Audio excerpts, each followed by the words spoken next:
and welcome to Catholic Answers Live. A very blessed Holy Week to you. We're right in the midst of Holy Week. Today is called Spy Wednesday. I don't know if all the days of Holy Week have a name. I really don't know. But if not, then today is the start of the named days. Spy Wednesday today, Holy Thursday tomorrow, Good Friday, Holy Saturday, and then, of course, Easter Sunday. So we're getting right into the thick of it.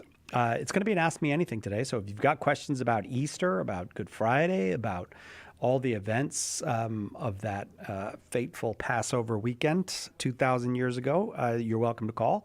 Or if you've got a question about anything else, 888-318-7884, 888-318-7884. Joe Heschmeyer is our guest.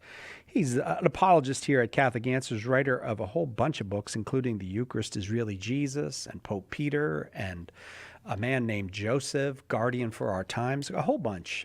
Joe Heschmeyer, welcome. Thanks. And by the way, all of the days of Holy Week are just called the first ones are just Holy Monday, Holy Tuesday, Spy Wednesday, Maundy Thursday is the name in England from Mandatum, and then Good Friday, and then Holy Saturday. So, Maundy this Thursday. is a lot of cool names for days of the week during Holy Week. There's never a shortage of stuff to memorize as a Catholic. We have so much stuff. We got Holy Thursday, but you know what? Also, you can call it Maundy Thursday. The best day for this What? is Mardi Gras. So you've got Fat Tuesday in English, but it's also called Shrove Tuesday. Oh, right. And it's called Pancake Tuesday. And just for good measure, we add in the French Mardi Gras, which just means Fat Tuesday in French. I feel like Mardi Gras came first of all those. Shrove Tuesday, of course, means you're supposed to go to confession on that day. Pancake Tuesday means you're supposed to eat pancakes. Well, I do the pancakes first, just in case you get a little out of hand at your pancake party, and then go get shriven. Yes, very good use of shriven. We don't use the word shrove or shriven or shrift very much, except what we say this. Oh, he gave him short shrift. Yeah, that's true. I didn't even think about shrift being related to shrove until you said that. That's really good. Short shrift. I would love a short shrift. Sometimes I feel like, please, Father, just give me a short shrift. There's a lot of people out there. I don't want to be one of those people that I come out and they go, wonder what took that guy so long. I've had times where the priest is like telling me interesting stuff, and meanwhile I know people behind me are like, did he kill someone? I know, he's a murderer. This guy's a murderer. Here he comes. Oh, look. Oh, it's Joe Heschmeyer. He murdered someone. If you're not Catholic and you've never stood in a confession line, well, you should be, and you should, and then you would know what we're talking about. 888-318-7884. Oh, in addition, of course, to receiving the infinite mercy of the Lord, you'd also know what we're talking about. 888-318-7884 is the number. I did not mention, but Joe is also the man behind Shameless Popery, an absolutely wonderful podcast, formerly blog, now podcast, that everybody's talking about. I don't know anybody who's not talking about Shameless Popery. You should check it out. I want to say this in the nicest way possible. I think you need to meet more people. Well, everyone here in the studio talks about it. I don't get out a lot, but everyone here in the studio. I thought that was everyone. But all right, on my way home when I stop at 7-Eleven, I will ask, how many of you people have heard of Shameless Popery? That's a good idea. Tell me what they say. All right, I will. 888-318-7884 is the number. 888-318-7884. You want to just go straight to the phones, Joe? How do you feel about that? Please, let's do it. All right, let's start with Frank in New York City. New York City? Hello, Frank. That's I got the reference. Old El Paso. Yeah. Yeah. Wait, I went to Frank in New York City and then he hung up on me. It was because I did an old El Paso voice. Frank, call back. We love talking with people from New York City. The New York City people are always so polite and friendly. We love them. Call. It's not like those rude Southerners and Midwesterners we usually have to talk to. I like that you've managed to insult most everybody of the country in just the first few minutes. Hey, foreign callers, get ready. He might have some more insults for you. Oh, just wait. Just wait till someone calls from Great Britain. All right, we'll try Kirk in Redondo Beach, California, listening on the Catholic Answers Live app. Kirk, we're glad you're here. Go ahead with your question. Yeah, can you hear me? Very well, yes. Sure can. Okay, so try to formulate it. clear and concise as possible. Like, so the magisterium has, levels of authority and on faith and morals, and not strictly scientific matters. Like, it's not going to have anything on the chemical construct of zinc or anything. You're not going to find that. But there are seeming like scientific issues that are directly related to faith and morals. Like maybe like abortion was the example I was thinking of. So that's, intrinsically we would say from conception to natural death, that's murder. But maybe like someone who studies that is a PhD in biology says, yeah, but life just doesn't start at conception. That's a scientific matter. And I disagree because it's science. So what level of authority does the magisterium have on issues like that that are science, but they're directly related to faith and morals? Yeah, that's a very good question. And actually, the example you give is a really good one, because for a long time, the origins of human life were shrouded in some degree of mystery. So, even things we take as just very basic kind of biology 101 of sperm and egg and conception, a lot of that was very recent science in the scheme of things. And so while those things were still unclear, the church couldn't opine on questions of, how is it that a human biologically comes about? What the church could say is once a human exists, it's murder to kill them.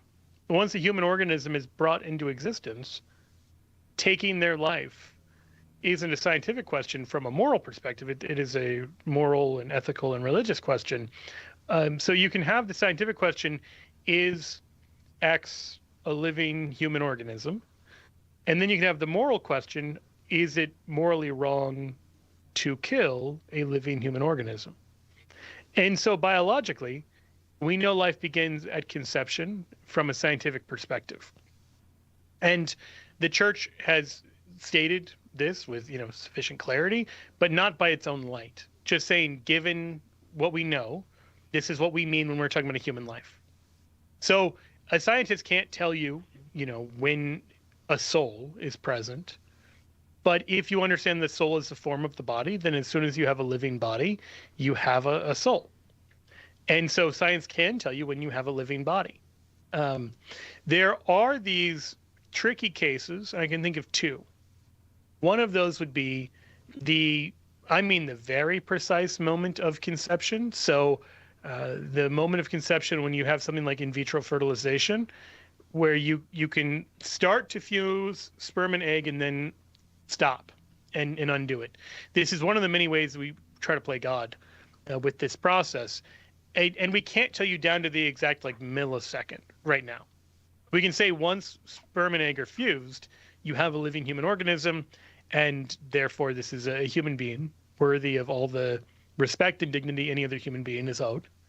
The second case, it's actually a confusing one, is the case of twins. And at this point, the church has not settled in any kind of authoritative way how we should think of the process of the individual human organisms, the individual human beings, in the case of identical twins, what are called monozygotic twins. Because at some point, the zygote splits, and you clearly have two human beings for the rest of their life. But at what moment you have both of them as opposed to one is a little bit of a scientifically unsettled question, and therefore the church hasn't spoken on it. But we know whether it's one or two people present, or however you make sense of that, it's still clearly murder to intentionally kill one or two babies. And so in a certain way, the question is kind of moot. So, using that as kind of an example, I would just say the church respects the unique competence of economics, of science, of fill in the blank field, and then applies moral principles. So you can say scientifically, economically, whatever else, this is the best way to get from point A to point B in terms of efficiency. The church still might have something to say about, well, this is not an ethical way of proceeding. Like, I know I can make money doing this, but it'd be immoral too. Or I know we could, use stem cells from embryos, or if we did human testing on people, then we could maybe get some great advancements in science, and the church would still say it's not okay to do that. So the other place the church steps in is applying morality to the discipline, so you don't proceed with a kind of ends justify the means mentality. Do those distinctions make sense? Yes. Okay. Yes, they do. Thank you. Yeah. Okay. Absolutely. That makes perfect. Yeah, it makes sense. And that was Wonderful. Kirk, thank you. Okay. All right. Thank you. Thanks very much, Kirk. I appreciate the call. I got to take a quick break. Right back with more Ask Me Anything with Joe Heschmeyer of the podcast Shameless Popery that everybody's talking about right here on Catholic Answers Live. Hang on. Catholic Answers Live will return in a moment. Are you a coffee drinker? If so, you can now enjoy a coffee roasted to perfection by the Carmelite monks of Wyoming. Delicious Mystic Monk coffee is roasted and prepared by monks in a hidden cloistered monastery and is available in over 25 varieties. All Mystic Monk coffees are works of perfection and labors of love. For more information on how to purchase Mystic Monk coffee, visit mysticmonkcoffee.com. That's mysticmonkcoffee.com. Underwriting for Catholic Answers Live is provided by Real Estate for Life. Real Estate for Life connects home buyers and sellers to real estate agents while supporting pro-life organizations. On the web at realestateforlife.org. This is Father Gail Hammerschmidt of St. Isidore's Catholic Student Center on the campus of Kansas State University. When I was young, they used to tell me, you know that you become what you eat. And I don't know if that's true or not, but I do know that my thoughts will affect who I become. And when I listen to Catholic radio, I am surrounded by the thoughts that lead me to His glory. I invite you as well to find power in Catholic radio. The world needs EWTN Catholic Radio, now more than ever.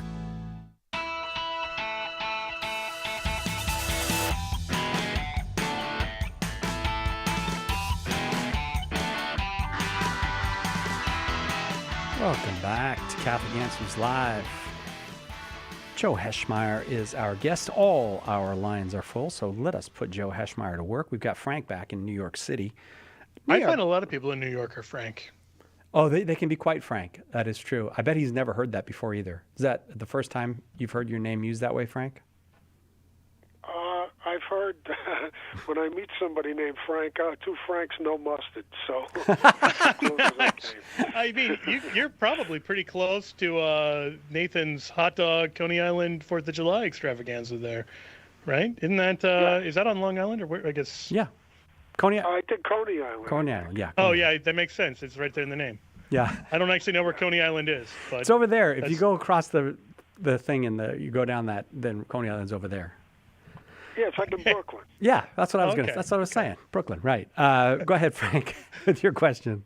Yeah, my question involves the concept of what's known as an apostolic pardon. I was listening to an apologetic show years ago, and the apologist on there said every time you go to a confession, he says at the end you should ask the priest for an apostolic pardon. So I did. Next time I went to confession, and I says, Father, could you please give me an apostolic pardon? He said to me, I just did. So I said, you did? And he said, yeah, when I gave you absolution. He sounded like he was from India.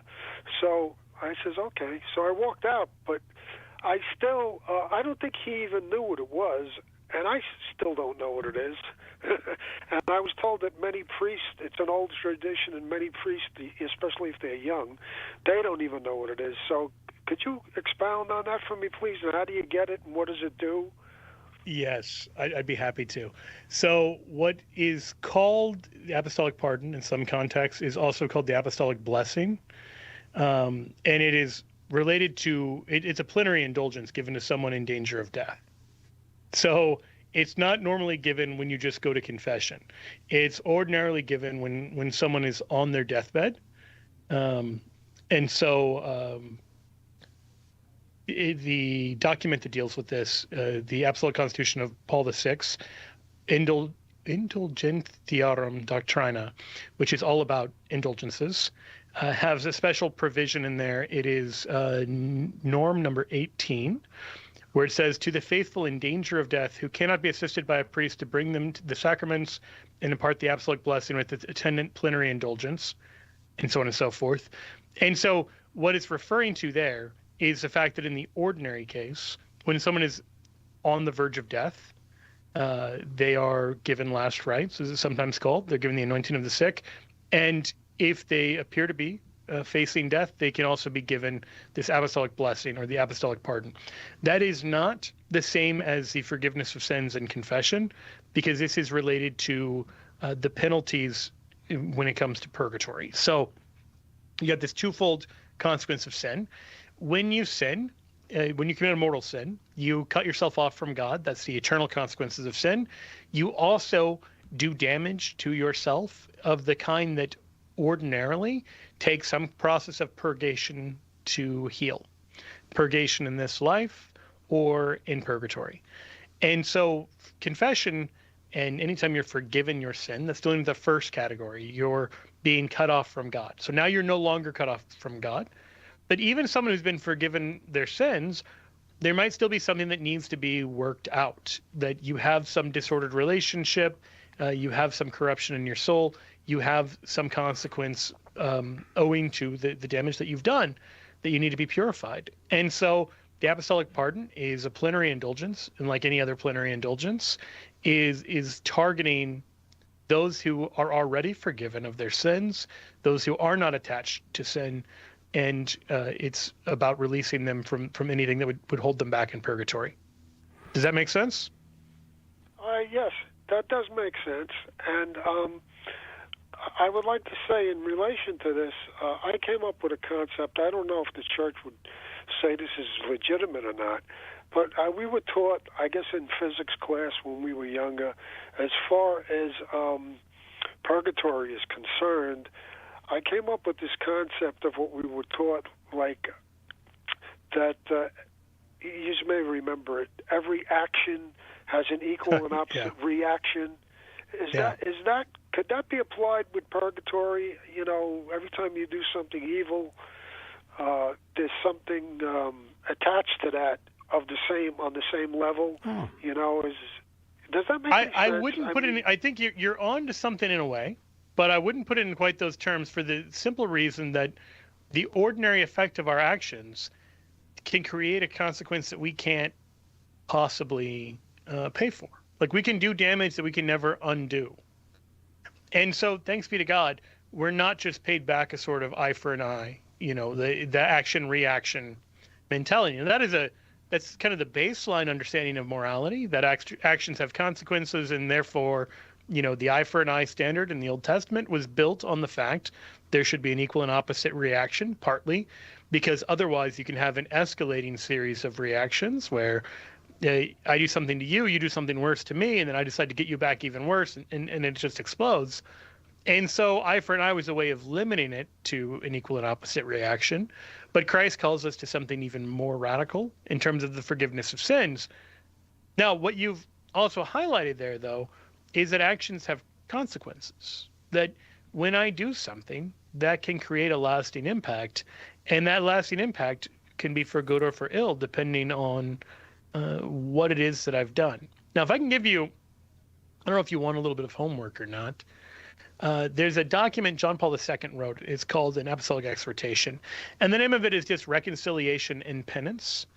And there is a beautiful part in there where he talks about social sin and personal sin. It's paragraph 16, in which he talks about how all of our good and bad actions have this kind of ripple effect going outward that I think you'll find resonant with a lot of the things that you're already chewing on.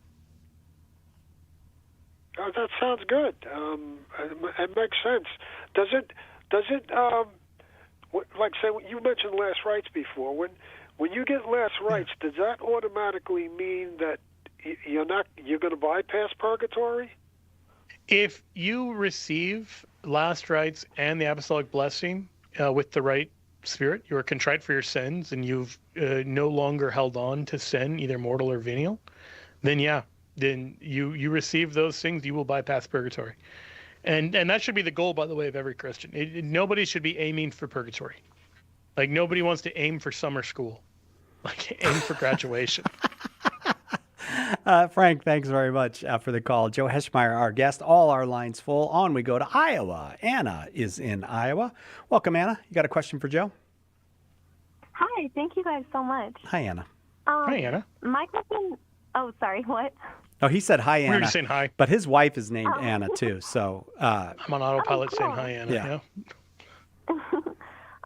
I know this is kind of a tired question, and I really don't mean to, like, waste your guys' time with it, but, I mean, I've had a lot of conversations about it, and I still feel like it's kind of an impediment to, like, my faith. So I was just wondering, like, how do all people not go to hell if, like, God truly desires what's good for them, and he understands that they also desire what's good? Like, for example, like, a non-believer. You mean why didn't all people not go to heaven? Oh, yes, I'm sorry. I didn't know how dark this question was going to go. I just wanted to make sure. Okay, sorry. Go on. Yeah, but, I mean, at least in my circles, I feel like it's oftentimes argued that, like, people choose to go to hell in the sense that, like, they, like, on earth, they are separated from God and they choose that for themselves, and then so, like, God honors their free will in a sense by, like, allowing them to continue to do so in their eternal fate. But, like, I mean, for my life at least, it's like I would desire to go to heaven, but it's like I just feel like there are, like, so many obstacles to belief, but, like, if I knew that it was true, I would definitely desire that. So, like, everyone is just, like, trying to do what they believe to be right, whether that's, like, totally distorted in their brain or not. Like, how is it justified that, like, God is just honoring what we want when what we truly want is probably for everyone to be in heaven? Yeah, it's a good question. And so this gets, I don't think that your question was tired or silly or anything like that. And any question that causes a hindrance to your faith is always a question worth asking. In 1 Timothy chapter 2, we're told that God desires all men to be saved and to come to the knowledge of the truth. And I think we have to start with that God creates us in love and desires that we should have a relationship with him. Nevertheless, it seems pretty clear from Scripture that some number of people, and we don't know how many, that some number of people reject the invitation. They reject the reason for which they were made, the reason for which they were created. And this creates those complicated questions of, on some level, all of us want happiness, and God alone can provide that happiness. And so this means one of two things. One, nobody would consciously reject God if they fully understood the stakes. If they really understood this is what would make them happy. It does seem that no one would ever choose hell, this is why, by the way, nobody ever leaves heaven. Once you experience the full goodness of God, you're never going to leave it, because it would just be unthinkable. It's not like you're forced into heaven, like you're not like, I really want to check out hell, and God's like, no, stay here. No, it's that the longings of your heart have been completely filled. On the flip side, sorry, our host didn't know about phones. On the flip side, you also have this situation where if somebody does freely reject God, the fact that their hearts are made to only be satisfied with infinite goodness, and God alone is infinite goodness, means that there's not some alternative place they could go and still be happy. So God can't make a heaven for those who don't want him, because definitionally, what we're looking for is only found in him. Does that part make sense? Yeah. So this then raises the question of what it looks like to reject God. Because I think the linchpin here is that there's such a thing as ignorance, and there's such a thing as lack of faith. And those aren't the same thing.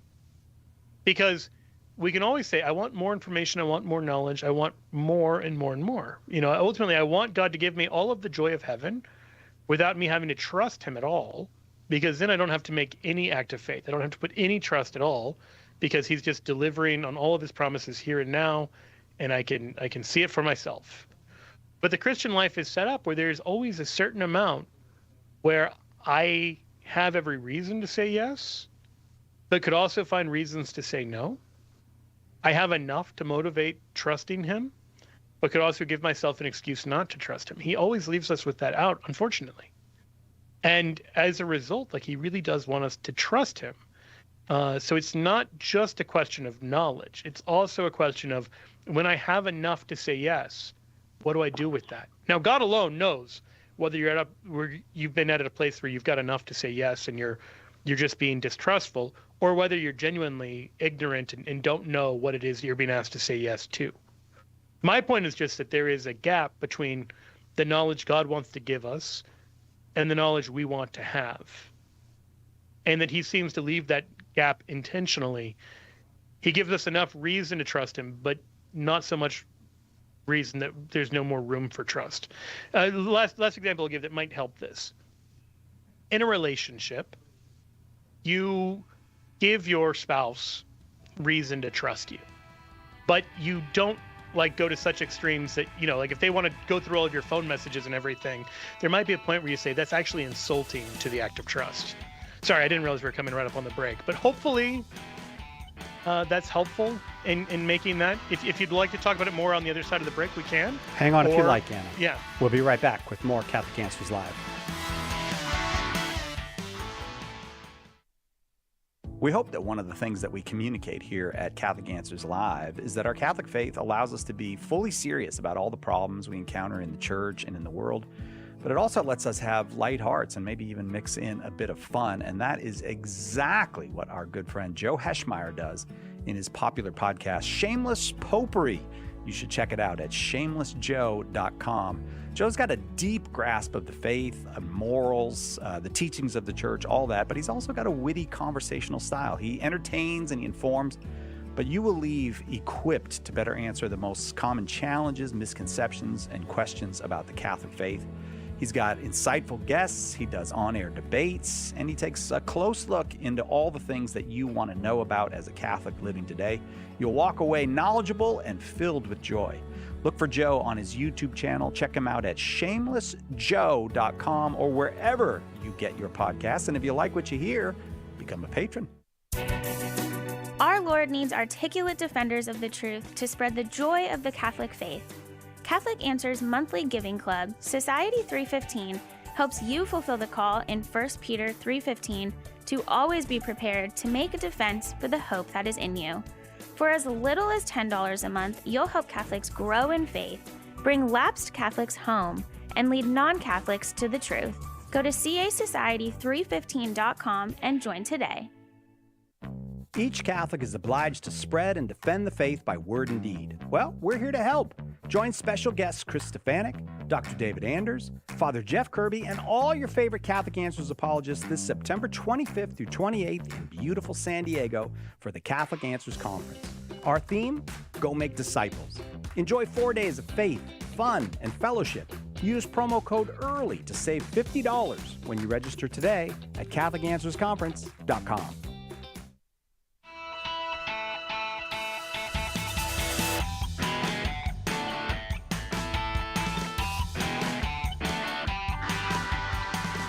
Welcome back to Catholic Answers Live. Joe Heschmeyer is our guest. I believe we still have Anna in Iowa with us with questions about hell. You still with us, Anna? Yes, I am. Hell's a tough one. Now, did you want to follow up with Joe on what he said, or?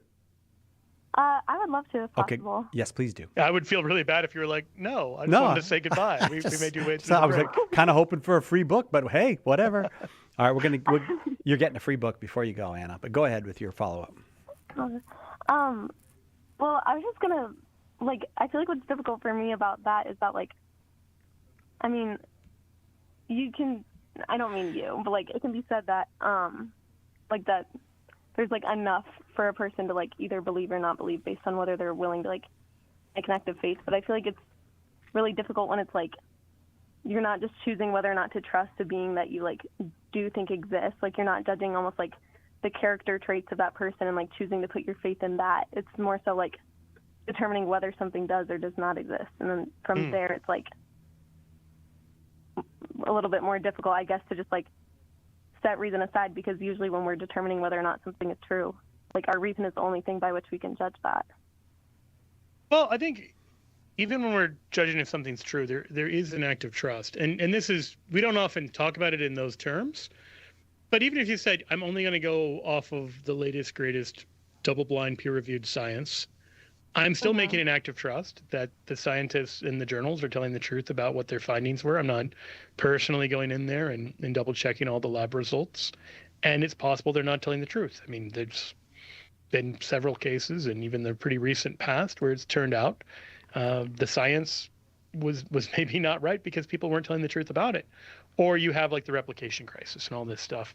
Without getting too much in the weeds on that, we constantly live by faith. Every time you drive through a green light and you assume everybody's going to stop at the red light, you're living by faith. You're taking your life in your hand, trusting in the much more fallible goodness and sanity of your neighbor. And so there's always this act where that's the only way any of us, Christians, atheists, whatever, live. We always live by faith. We don't always think about it as much as we do in the context of choosing to trust in God. And with God, I would say, especially on the existence of God, the mere existence that there is a God is something I think can be pretty amply demonstrated. That there's, all the different arguments for the existence of God. Take the argument from contingency. Everyone and everything you see that exists didn't have to be here. It exists only under certain conditions, is what's called contingent. But you can't have only contingent things in reality, or you wouldn't have anything. Meaning if literally everything only came into being under certain conditions, well, you would never have the conditions, and you would therefore never have anything.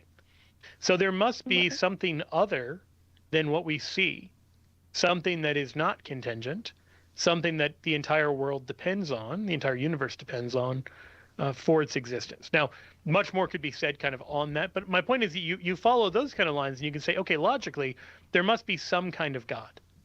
And then I have to figure out, is this God personal or just a force? Is this God good? Does this God deserve to be trusted? And that's where you get to the heart of the question we were talking about before the break is I have to make some kind of act of trust. I started to give this example earlier, but like in a relationship, if you're, married to someone, if you're dating someone, whatever, you want to give them every reason to trust you. But there is a point where you might say they're going too far. If they say, I demand to see your bank accounts, I demand to see your emails, I demand to see, I want to trace everywhere you've ever been. There's a way in which that becomes insulting. And you say, I need you to actually trust me. I've given you every reason to trust me. I need you to actually do it. And it seems that there is a point at which God says the same to us. He has given us plenty of reasons to trust him, but he at some point demands that we actually do it, that we actually trust. And so that's not a matter of, faith against reason, but it is recognizing that reason leads to a rational step in faith, but there still has to be an act of the will where we choose to trust as opposed to choosing to distrust. I don't know. What do you make of all that, Anna? Yeah, I definitely see what you're saying. Part of it that I still struggle with is not to get into the weeds, as you said, of different arguments and whatever, but if a person's reason still doesn't lead them to that place where it's a smaller leap of faith, I guess you could say, than if you were to really understand those, if it's all a misunderstanding but they still don't think that that's true, then I guess that arises a little bit of questioning or doubt for me. And then also why should the act of trusting necessarily be rewarded with eternal happiness, whereas an act of distrust necessarily means that you must suffer forever. Wow. I guess that's a little bit confusing to me still. Great, Hannah, yeah, no, that's very well said too. That there is this sense in which, like I said, we're meant to be in relationship with God, but he doesn't want to just have us know him, but to love him. And there is an intimate relationship between that act of trust and the act of love. And so in our relationship with God, it isn't just here's some facts about the nature of reality or here's some facts about theology, but all of this is in service of this relational dynamic of saying a yes to one pursuing us in love. And so that no isn't just an act of distrust. There can be an actual act of a lack of love, of choosing to reject the divine overture.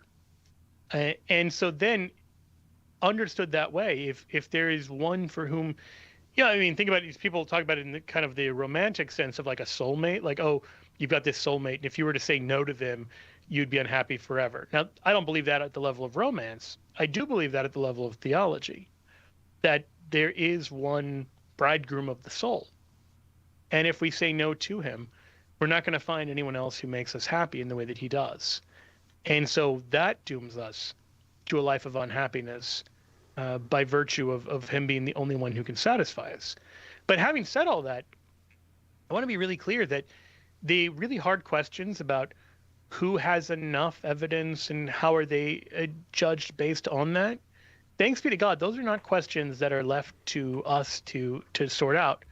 God knows what our yes looks like. If you read Romans 2, St. Paul talks about the Gentiles and how their hearts will convict or excuse them on the day of judgment because they show by their conduct the law of God written on their hearts and whether they listened to it or not. That on every human heart, God is already speaking to us. That even our knowledge, no one had to tell you murder was wrong, right? Like there's a way you already knew all of that stuff. And the reason you already knew all that stuff is because God had already been speaking to you in the depths of your heart, the kind of moral core each one of us has within. And so you've already been in some relationship with him, consciously or not, your entire life. You've reacted to him positively or negatively by obedience or by sinning throughout your life. And this is true whether you grew up Christian, whether you grew up non-believer, whatever the case may be. And so God can sort through all of those things. I would just say he's already begun that work. And the sooner we recognize that and make a conscious yes to it, the better. Anna, I'll tell you what, I'd like to send you a copy of a book we have called The Big Book of Catholic Answers. I think you will find it interesting. Obviously a deep thinker on these things. So these are just lots and lots of questions about the Catholic faith with answers that go with them. You look like you wanted to say something, Joe. Well, I was just going to invite her to continue to call in. I mean, it seems like she's asking some really big, really important questions. And I want to respect everybody else on the line, but I don't want to keep a conversation this important shorter than it needs to be. So please let this be the first of many. And, you know, I'm here almost every Wednesday, and I know everybody else on Catholic Answers would love to engage, and maybe you'll find somebody else who can approach it from a slightly different angle that might be helpful as well. So please keep calling in. Thank you, Anna. Thank you very much for the call. Hang on, just give us an address. We'll send you off the Big Book of Catholic Answers. Going up to Oxnard, California, north of us. Bob in Oxnard is listening on the Catholic Answers Live app. Bob, welcome. Go ahead with your question for Joe. Yeah, great. Quickly on the last call, I think the Purgatory for Real book would be good for, because she's struggling with the categorical nature of heaven or hell, on, off, and a lot of the Christians who don't believe in purgatory, they kind of think that. I'm putting it on the list to give her.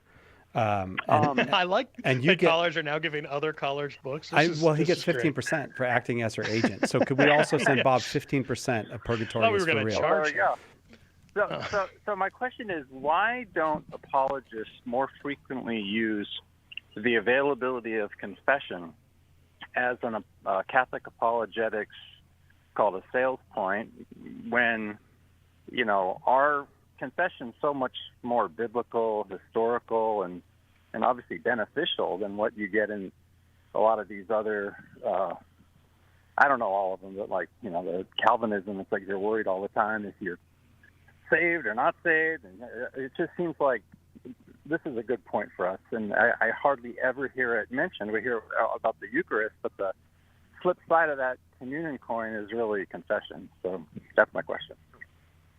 I think in terms of the sales pitch side of it, as you put it, a lot of Protestant denominations, by no means all, but many Protestant denominations have this idea of once saved, always saved, or perseverance of the saints, or some sense that you can know that you're saved and can never become unsaved no matter what you do. And so from just the level of sort of security, it's like, oh, wow, I've got eternal security. I could literally murder someone and it wouldn't change my salvation. Now, that's grossly unbiblical. It is contradicted all over the place in the New Testament.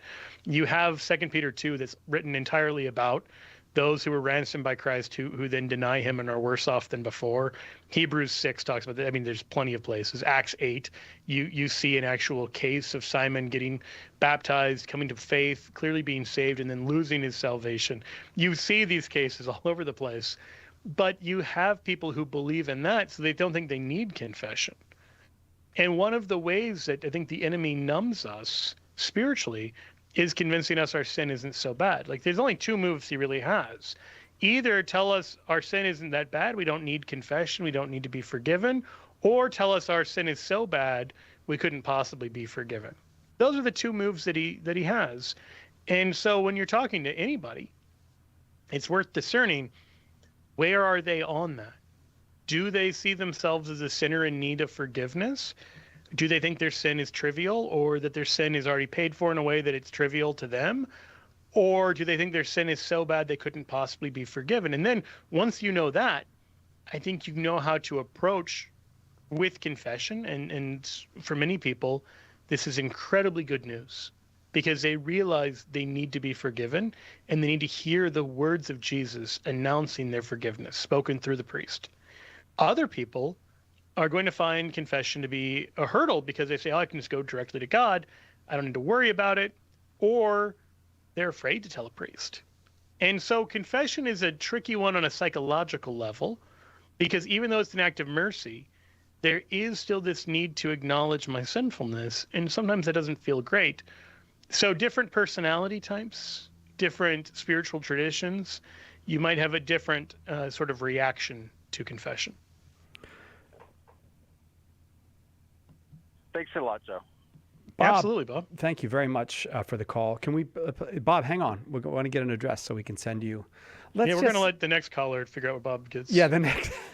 That would be a good. Pay it forward. Well, let's give him at least 15% of Purgatory is for real. If you guys want to give him the whole 100%, that's up to you. But at least 15% of Purgatory. I think he probably already has that one, because he mentioned how good it was. Oh, that's true. Or any other book that he wants of Joe's. We'll be right back with more Ask Me Anything with Joe Heschmeyer on Catholic Answers Live. Hang on. We'll be right back with more Catholic Answers Live.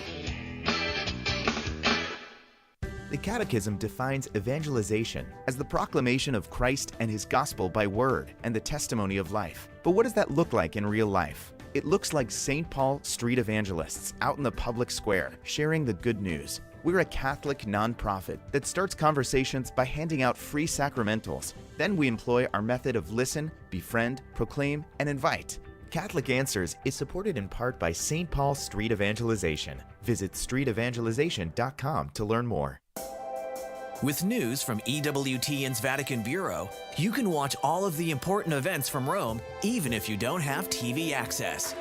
Using the latest technology, we've made it possible to watch the latest news from the Holy See, all delivered directly to your home via live streams. Watch live on EWTN's YouTube channel and follow us on Facebook, Instagram, and X.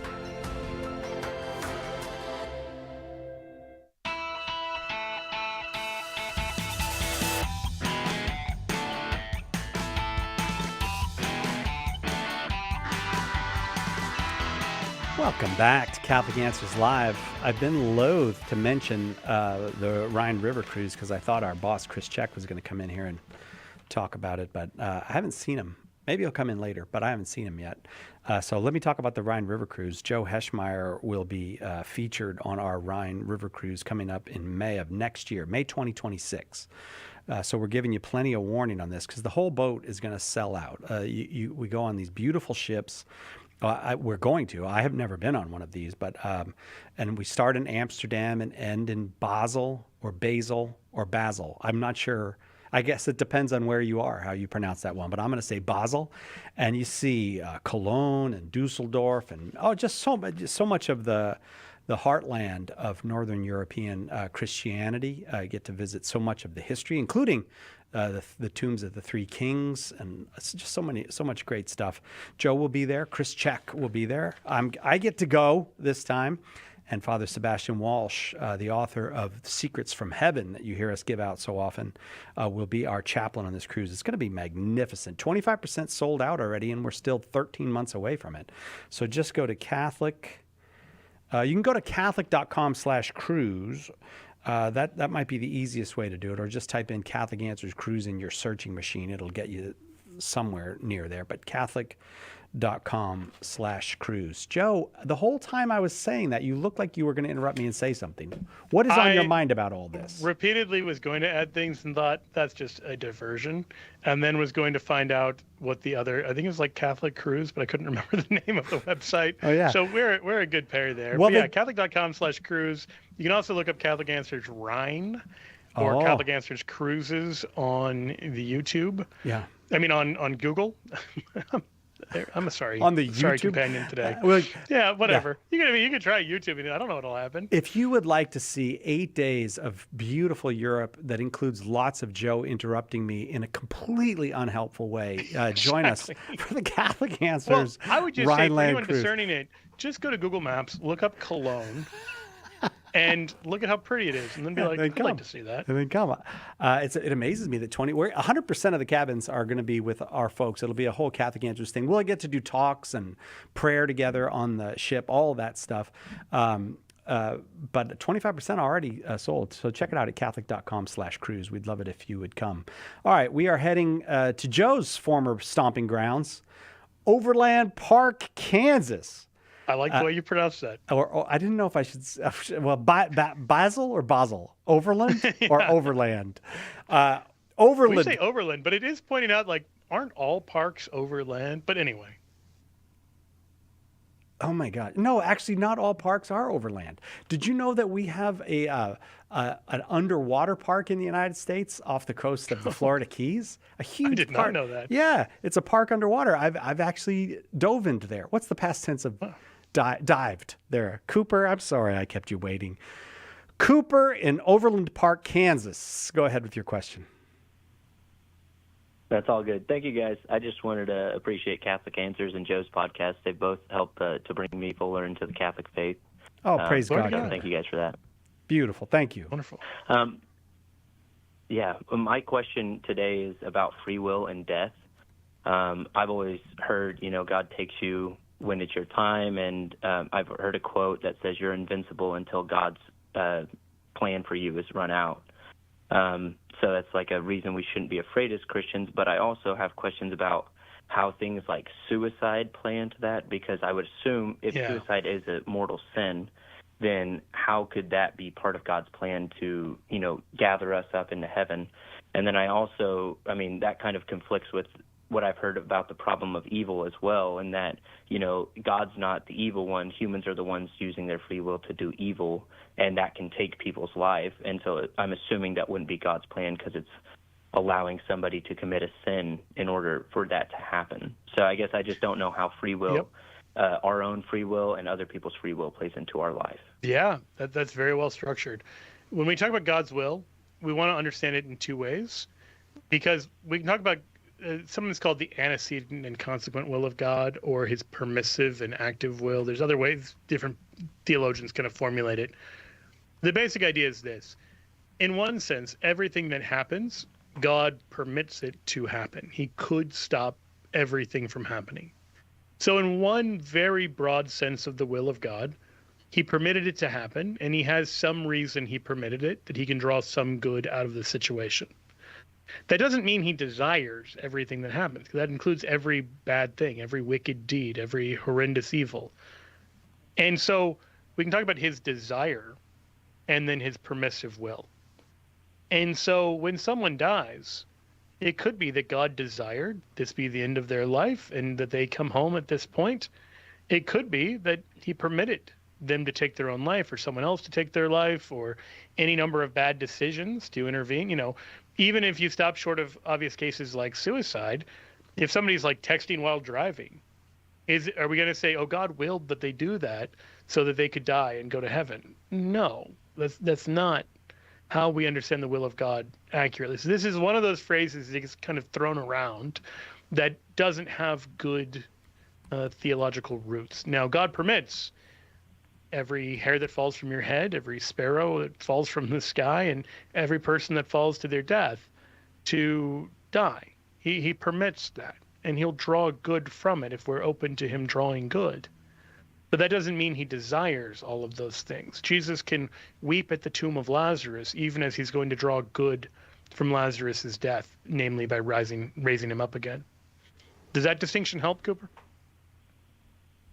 Yeah, that helps. I guess my thought was kind of in my personal life, like just actions I have. Sometimes I'm too scared to make those actions because I'm afraid, it could lead me to an early death, and of course I don't want that, and I'm just afraid that, I did want some kind of security in that, God will take me whenever.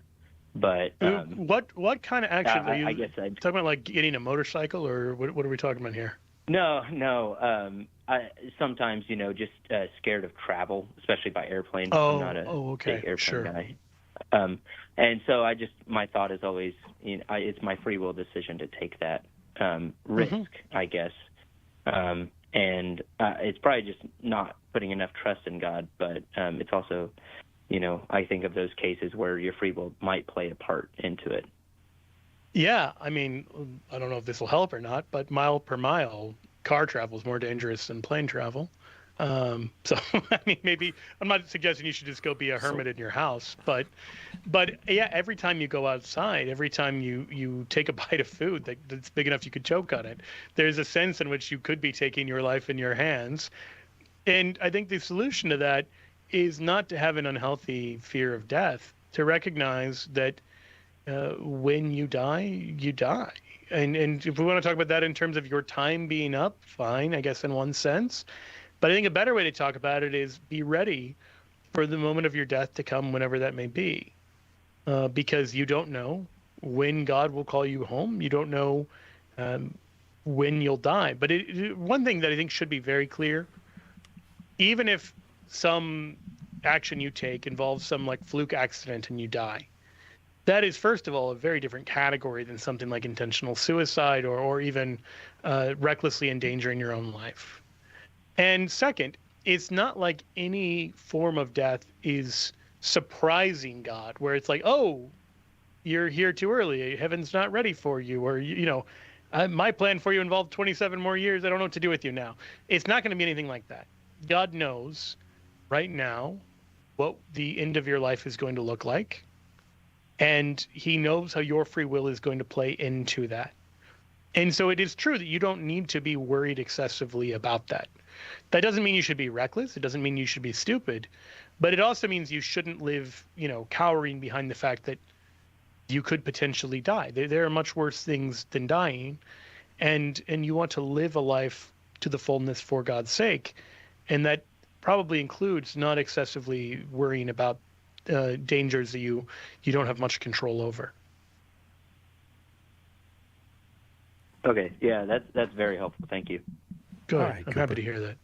I tell you what, I mentioned that book, Secrets from Heaven, Cooper. I want to send it to you. If you want it, hang on. We'll send you Secrets from Heaven, the book, a beautiful book about the sayings and parables of Jesus by our good friend, Father Sebastian Walsh, coming near to the break. I feel bad Susan in Idaho waited a long time, but we'll get back to you as quick as we can the next hour, Susan, and everybody else on the line. All the lines are full. Joe Heschmeyer is our guest. And we're going to continue with Ask Me Anything when we come back. John Pennekamp Coral Reef State Park. That's what I was referring to. Oh, cool. Yeah, it's part of. I think it's part of the Florida Keys National Marine Sanctuary. Yeah, I didn't know. Is there anything else you'd like to know about underwater parks? Oh yeah, I just figured that seems like an easy place to lose your keys. Yes. In the Florida Keys, you have to be careful with your keys. You attach a little floaty onto them just for this very reason. So there you go. And every now and then you see someone's keys floating by. Joe Heschmeyer, our guest, he will answer any questions. He will make a pun about anything. He will interrupt you when you're trying to do the ad. He's just an all-around great guy. And he's the proprietor of Shameless Popery, one of the best podcasts in the whole podcast universe. You can check it out. Just type in Shameless Popery. You can type it. You can go to Shameless Joe. You can go to Joe Heschmeyer's YouTube page. But get it, watch it, learn it, be a better person. All right, we're going to take a very, very that's sincere. You look like I was not being. Thanks for some of that. Yeah, appreciate it. I think you misinterpreted my sincerity. I thought. All right, we'll take a quick break. We'll be right back with more Ask Me Anything with Joe Heschmeyer on Catholic Answers Live.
Hello, welcome back to Catholic Answers Live. I am Cy Kellett, your host. Edgar's been getting wonderful guests for us to get to visit with lately, and we got a few minutes now with Desiree Cifuentes before we go back to getting Joe to answer questions. And I do apologize, especially to Susan in Idaho, who I think has been waiting a long time, but we'll probably just give her a pile of Joe's books and hope that that will make up for all the long waiting. But if you're online, you know that there's just a cadre of really wonderful, among all the other things that are there online, there is this group of really wonderful young apologists and evangelists who are sharing the Catholic faith in all kinds of interesting ways that are very helpful to people where they are, not just people who already know where to look for this stuff, but they're going out and in a certain sense, on the highways and byways of the internet and finding people.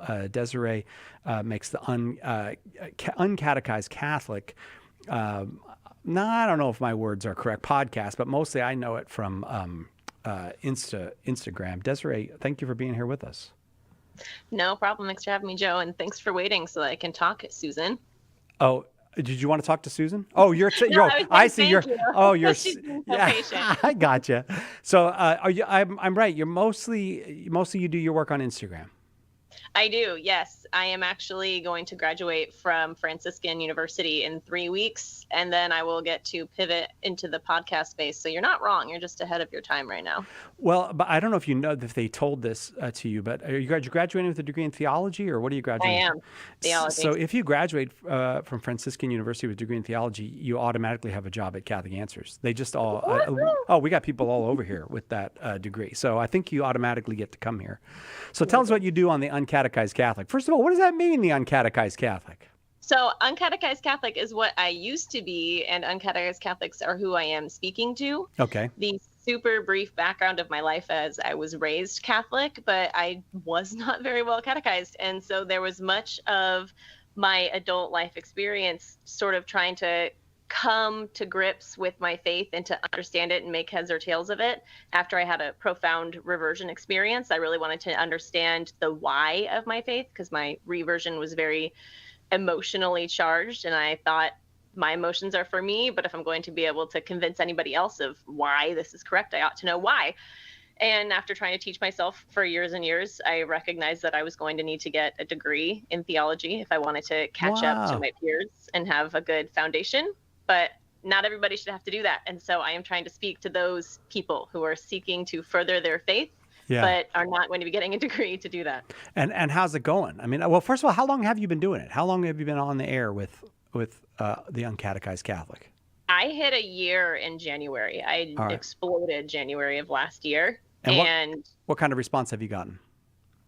Fairly positive, and surprisingly not entirely Catholic. Catholics are who I'm speaking to, but I have quite a few regularly discussing with me in my inbox people who are Anglican or who are non-denominational or what have you, who are just discerning Catholicism. And it really surprised me to see the volume of people who are coming in who are not just looking for baby Catholic content, but real meaty stuff, who are not even Catholic themselves. Yes, I think that's one of the things that that people are getting from your generation of evangelists and apologists and catechists online is that they're not getting in many other places. And I think this is why the Catholic Church is kind of has reason to be grateful to y'all. There's meat there. There's meat on the bone. You take the hard questions. That's a Catholic loves the hard questions. Exactly. People aren't going to settle for platitudes anymore, and they aren't going to settle for authority either. They need to trust who they're speaking to, and they need the person that they're speaking to give them substance and not, oh, well, that's just not important for your salvation. Oh, yes, right. That's right. So what kind of issues do you deal with? I deal with anything and everything. Sometimes I get people who message me who are asking a specific question, so I'll make a post regarding that.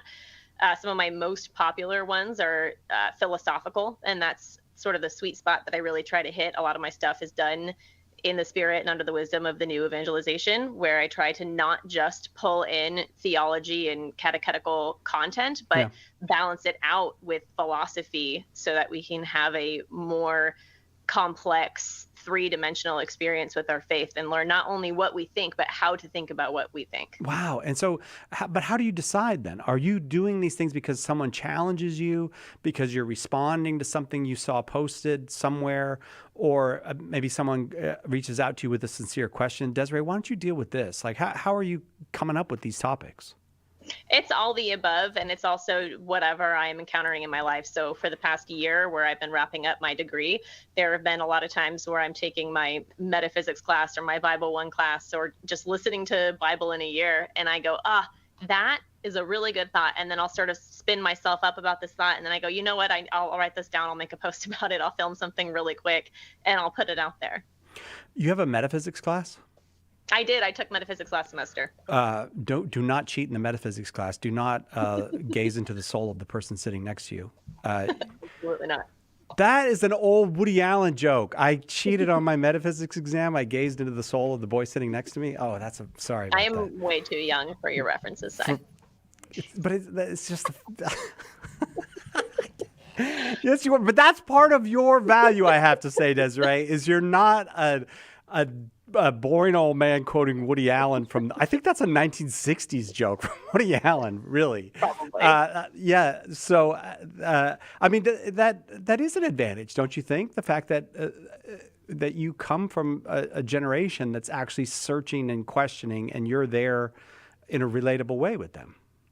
I hope so. I hope people like it. Sometimes I worry a little bit that I'm too unpolished. You don't want to be overly relatable or overshare, but I think time and again it's proven when I've sort of taken that risk of saying maybe this is not the type of content that I'm used to or that I was raised on myself, but it just hits people in a really honest space, and I do believe it builds that trust between me and whoever it is that I'm talking to, and I think that's part of why I am as successful with what I do as I am.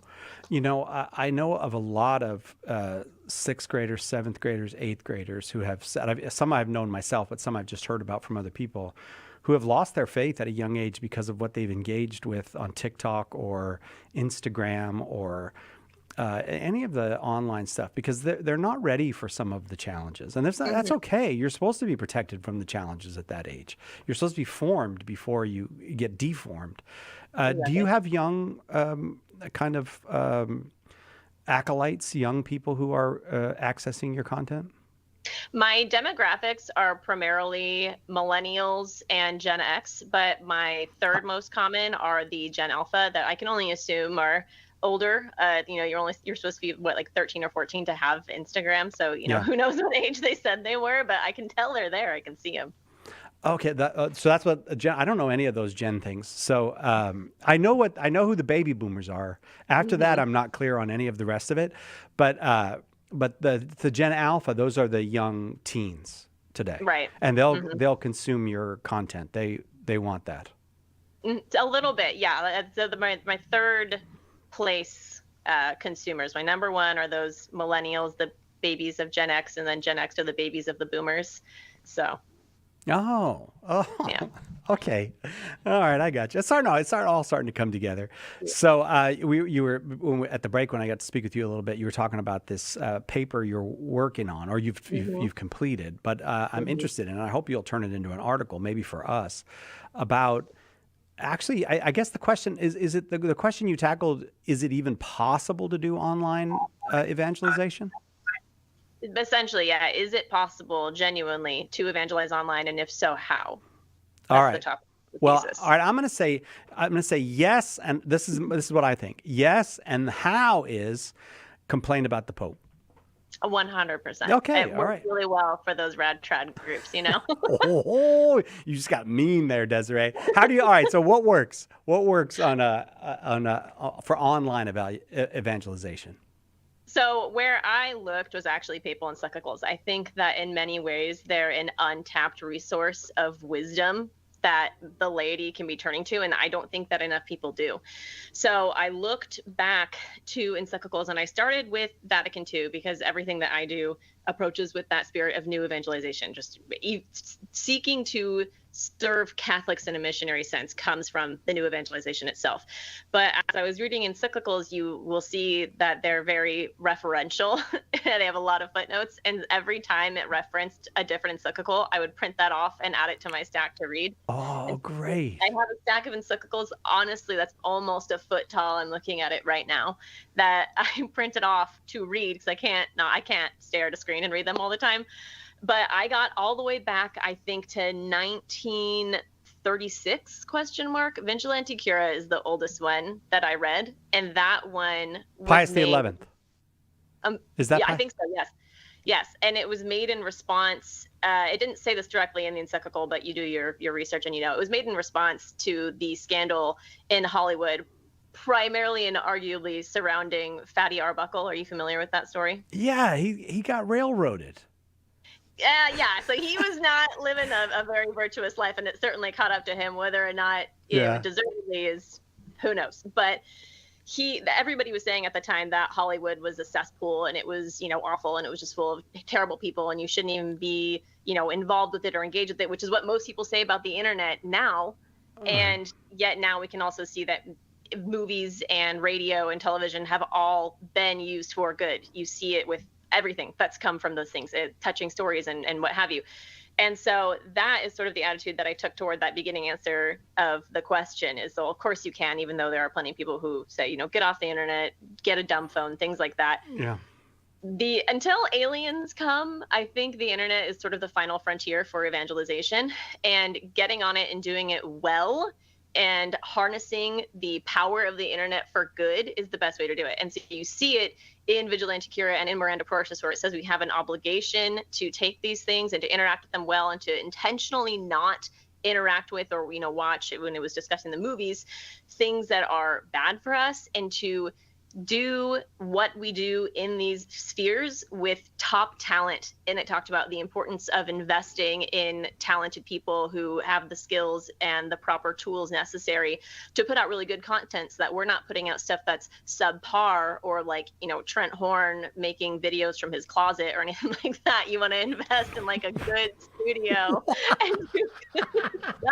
You just said that to make me happy. You just picked on Trent just to make me happy. Stop it, Desiree. Wow. I have to say, I could talk to you for a long, long time, especially because when you go, I have to talk to Joe Heschmeyer. But what a gift you are. It's wonderful to hear that you're employing the gifts God's given you in this way. I hope we'll work together lots here with you here at Catholic Answers. Many blessings and lots of success.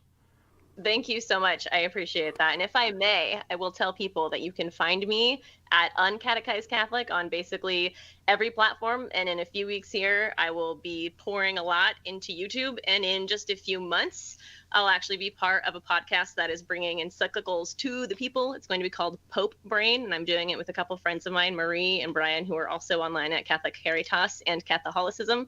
We're going to be reading these encyclicals to you and then providing historical context for them, as well as just discussing them and digesting them so that you can become more familiar with Catholic encyclicals. Desiree Cifuentes, the Uncatechized Catholic, thank you so much. What a great pleasure to get to talk with you. Thanks so much, Si. I'll talk to you later. Okay. Bye, Joe. And thank you for picking on Trent Horn. All right, right back with Joe Heschmeyer on Catholic Answers Live. Stay with us for more Catholic Answers Live. Are you looking to study Catholic theology in a formal way with the guidance of faithful scholars? Underwriting for Catholic Answers Live is provided by the Augustine Institute, offering master's degrees in theology, pastoral theology, and Catholic education with flexible study options on campus, online, or both. The Augustine Institute equips students to serve Christ and His Church in schools, parishes, dioceses, apostolates, and the home. Learn more today at augustine.edu. Underwriting for Catholic Answers Live is provided by Magnificat. Published monthly, Magnificat features texts of daily Mass, prayers, articles, meditations, art commentaries, and more, in step with the liturgical rhythm of the Church, on the web at magnificat.com. Hi, this is Mike Aquilina with a few words about Pope St. Gregory the Great. After the fall of Rome, Gregory provided a new order for the Church and society. He was a thinker. but also a man of action, and his 14-year papacy was a steady storm of decisions, programs, missions, and reforms.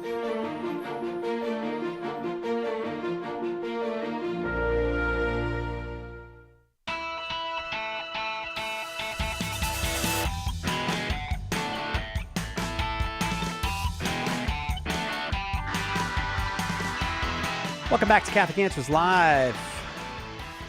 Edgar, you do a nice job of getting guests. I'm so impressed with Desiree. She was she's right on it. She's right on point. I hope everybody will go to the Uncatechized Catholic and find out what she's doing. Back with Joe Heschmeyer. I'm going to get right to Susan in Idaho, who has been on the phone, I believe, since 1832. We're glad you're here, Susan. Thank you for waiting.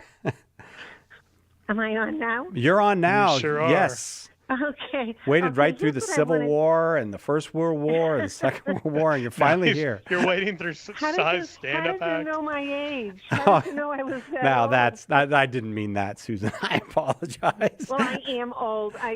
anyway. I'm so happy to hear you use the word old. So many people I'm not old. I don't know, whatever. I'm seasoned. Get over it. You're old. I'm old. Go ahead, Susan. Well, anyway, what I wanted to know is that what leads us into sin is the world and the flesh and the devil. Now, yes. God sent the devil into hell way before we had people. And then when we say the St. Michael prayer, how many millions of times has that been said? We ask to let Satan go into hell and all his friends. So why does God let him out? I think the world and the flesh is enough trouble for us. I would go for 1 out of the 3 if we're. 0 out of 3 if we could just settle for that.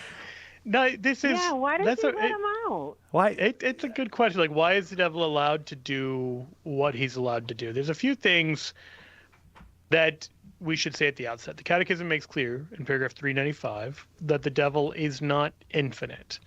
He has finite power. He is, in the words of the Catechism, only a creature. Powerful from the fact that he's pure spirit, but still a creature. He cannot prevent the building up of God's reign.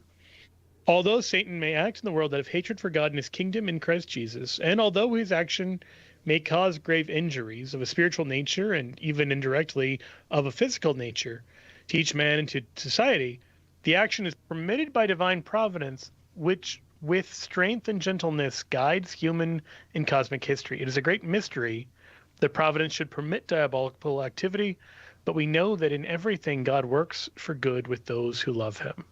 So with the church, I want to say, good question. We don't have a full answer to that. Now, we can say at a general level. So, okay, let's stop and just get some first principles in place. Remember the book of Job, when Job is suffering and his friends are all telling him why in God's plan he's suffering, and then it turns out the friends don't know what they're talking about? When we try to explain like why God chooses to permit a bad thing to happen, whether it's physical suffering or moral evil or the devil being allowed to do damage to God's creation, the temptation is to give an easy answer. And the divine response is, you don't know what you're talking about. And we get that response in the latter half of the book of Job. So we can say at a very general level, God permits only what he will draw greater good from. And so we see this in a particular way with the mystery of sin. So, for instance, St. Paul talks about this, how where sin abounds, grace abounds all the more. And so, in a sense, we can say, okay, I mean, St. Paul talks about this in Romans 5:20, that God permits sin because more happens through forgiveness, through redemption, through healing, but there's still something mysterious about it. So, for instance, one of the big open questions is, had Satan not tempted Adam and Eve, had Adam and Eve not fallen, would Christ still have come into the world? And we don't know the answer. And you have great saints who come to opposite conclusions with that. St. Bonaventure thinks he still would have become man. St. Thomas Aquinas thinks he wouldn't have. We don't know. But one thing we can say is, concretely, God permitting the devil to tempt Adam and Eve to sin, on the negative side, gave us original sin, gave us all the human sin in history and all of this, kind of flowing from it. On the positive side, gives us Jesus on the cross, gives us his perfect human obedience, gives us all the great works that he's ever done, gives us all of the actions of the saints throughout history. And we can say as Christians, we think that the good infinitely outweighs the evil there. That Christ's cross alone is already worth more than the weight of all sin and all history combined.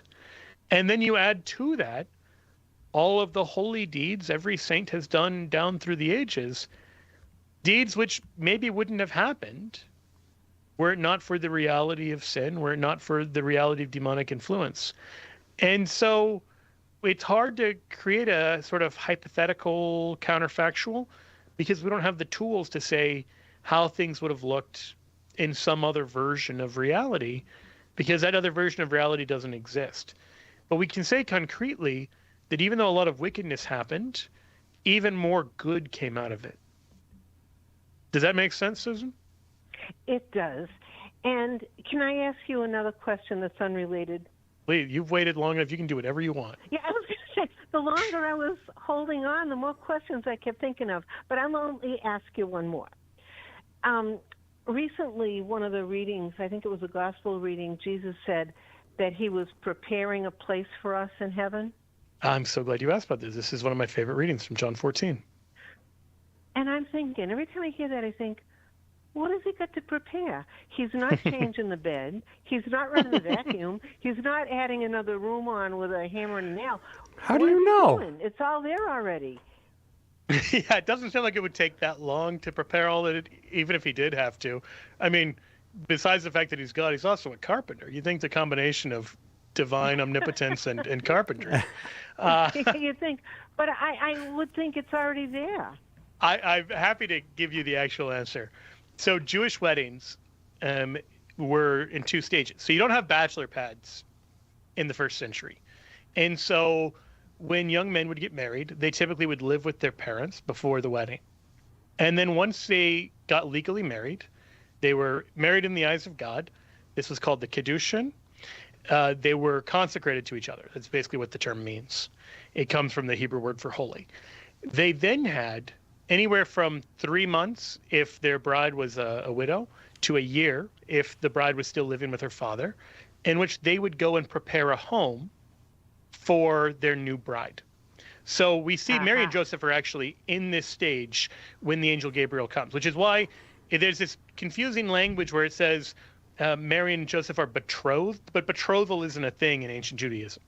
Like betrothal in the sense we talk about it, which is why Joseph is also described. One verse after saying that it's her betrothed, Matthew calls him her husband, and then talks about him contemplating divorce. And it's like, well, that doesn't sound like any betrothal I've ever heard of. And it's because Jewish marriage looks very different.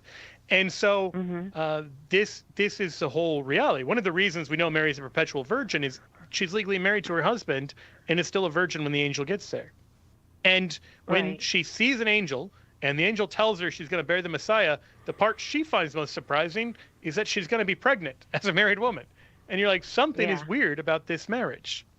So if you understand the two stages, the Kiddushin and the Nisuin, then you understand the church is already, St. Paul describes us as betrothed to Christ in 1 Corinthians, but he also describes us as the bride of Christ in Ephesians 5. And you say, what's going on? Well, again, not betrothal like we mean. The first stage of a wedding. We're already the bride of Christ. Now, what does a bridegroom do when he gets married? He prepares a place for his bride, and the second stage of the wedding is you go to live with the bridegroom forever. So in John 14, Jesus is giving beautiful marital imagery to say, I'm going to prepare a place for you as my bride. Oh, that's wonderful. Thank you so much for holding on. It would be nice if on those Sundays, if the priest, when he's giving his homily, would explain that to us. I wish more priests knew the two stages of a Jewish wedding. For those interested, I actually just did a couple of different YouTube videos on that, on Shameless Popery. I was responding to a guy by the name of Ryan from needgod.net who denied the perpetual virginity of Mary, but in the process, I gave a much longer explanation of the way Jewish weddings work to explain, because once you see that, then a lot of stuff about Mary and about the church makes so much more sense. And even about, like, can we talk about the church now as the bride of Christ? Yes, we can, but only once we understand weddings in the Jewish sense. Susan, would you like a book about Jesus or a book about St. Peter? You know what I would really like? Neither one of those. I'd like the one about Catholic Answers, the big book about Catholic Answers. No, I'm not giving you. No, you're not getting anything now, Susan. After that answer, don't. It's not. You're not shopping.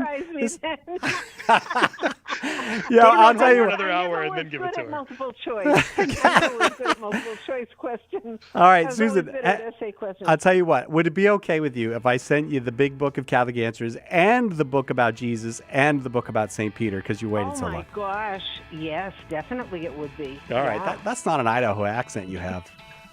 I don't know. No, I'm originally from Massachusetts. Oh, really? I'm shocked, Susan. All right, we'll be right back with more Joe Heschmeyer on Catholic Answers Live.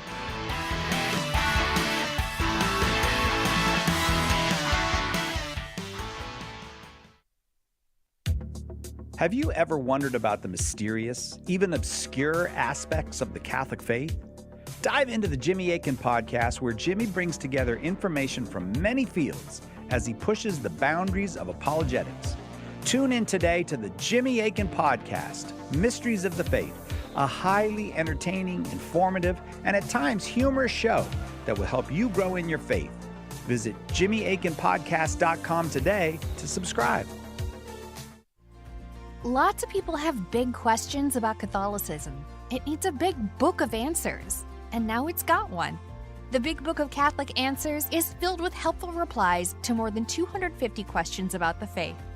Questions about God, salvation history, the Creed, the Bible, the list goes on and on. Order your copy of the Big Book of Catholic Answers today at shop.catholic.com or ask for it at a good Catholic bookstore near you. What was the church like in its infancy? In a word, Catholic, and Joe Heschmeyer has the receipts. In his best-selling book, The Early Church Was the Catholic Church, he gives you the details from the historical records of the first 2 centuries of Christianity. Right now, get a copy for just $10, plus free shipping if you live in the continental United States. Get more information and order The Early Church Was the Catholic Church at theearlychurchwascatholic.com. If you're not a Bible scholar, the full message of how the Sunday Mass readings fit together can be tough to comprehend. Apologist Carlo Broussard is here to help. Join Carlo every Friday for the Sunday Catholic Word podcast. In each episode, he unpacks the scripture readings for that Sunday and brings them all together so you can better understand and defend the faith. Visit SundayCatholicWord.com to subscribe. That's SundayCatholicWord.com.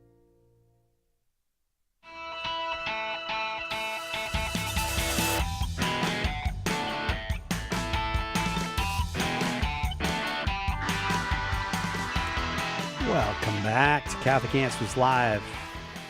Ask Me Anything with Joe Heschmeyer this hour.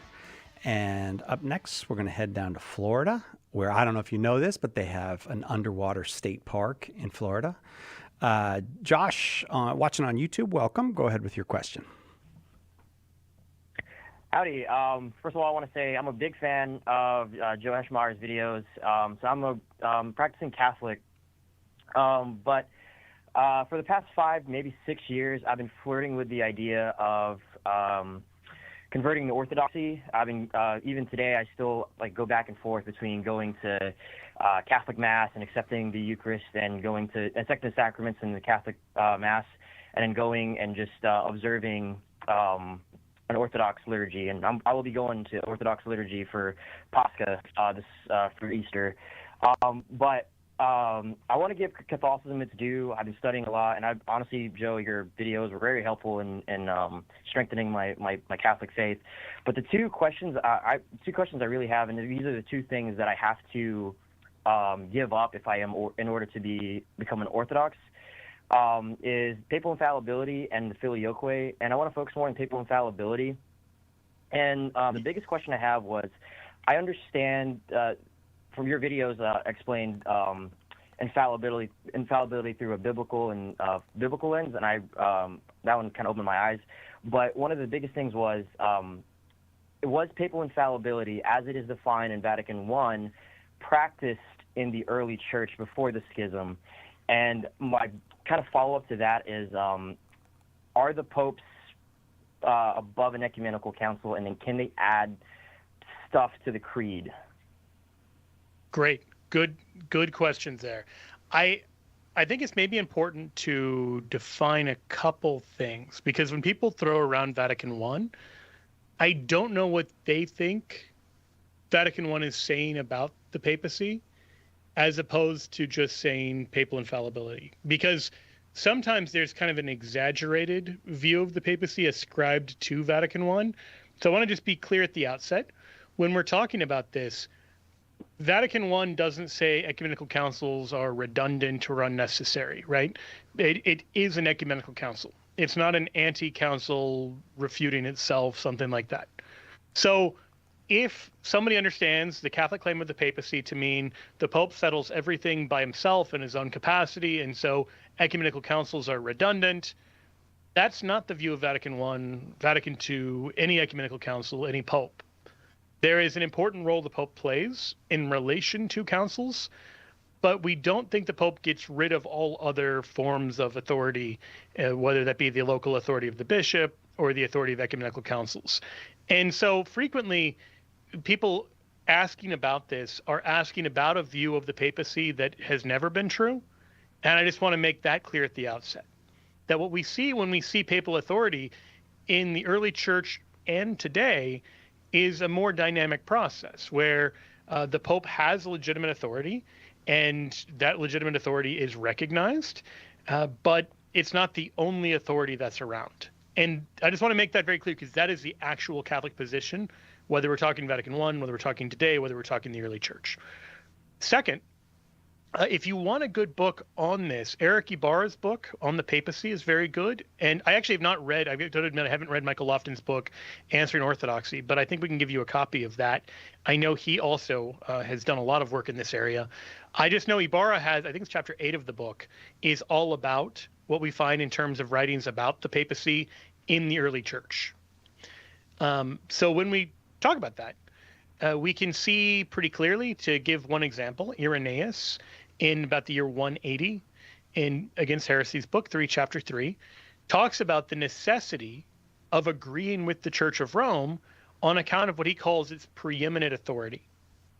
And so, as a matter of fact, Rome in 180, this is the same document that first tells us Matthew, Mark, Luke, and John are the four Gospels, also talks about the authority of the Roman Church.